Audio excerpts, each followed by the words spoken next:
Bonjour, je suis Vincent Fournier, le responsable du marché de l'épargne au sein du groupe Quintessence, leader en gestion de patrimoine.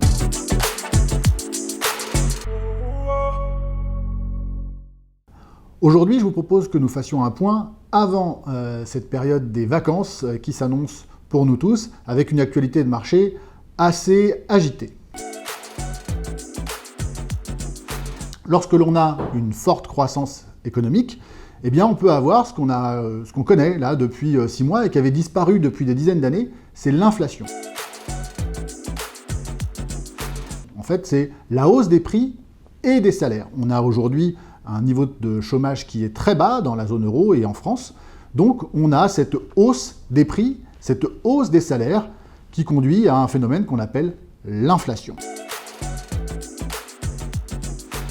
Les taux d'intérêt sont fixés par la Banque centrale de la zone économique dans laquelle on se trouve. Pour nous, c'est la BCE. Elle fixe les taux d'intérêt, le loyer de l'argent en quelque sorte, pour les banques commerciales qui vont ensuite nous prêter de l'argent si on est emprunteur ou nous définir notre taux d'épargne si on est épargnant. Le phénomène de surchauffe peut conduire à de l'inflation. Et c'est ce qu'on a eu à la suite de la sortie du Covid.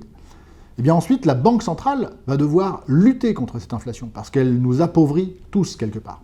Et pour lutter contre cette inflation, eh bien les banques centrales vont utiliser le système des taux d'intérêt pour essayer de calmer, de refroidir l'économie en augmentant les taux. Si les taux sont plus élevés, l'argent devient plus cher, les épargnants vont avoir tendance à mettre leur argent davantage auprès de leur banque, les investisseurs vont être beaucoup plus prudents et forcément on va arriver normalement à un ralentissement. Mais si ça se produit de manière trop brutale, et si ça se fait en plus dans un environnement difficile, avec la guerre en Ukraine par exemple, eh bien là on va arriver plutôt à une situation de récession.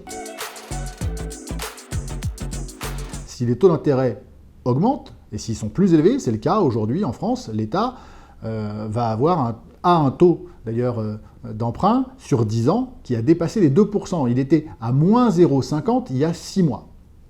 Donc aujourd'hui, ça va peut-être être plus intéressant pour moi, épargnant, de prêter mon argent à l'État que ça ne l'était il y a 6 mois. La problématique, c'est que si j'ai déjà des placements, eh bien ces placements peuvent avoir baissé, et même fortement baissé.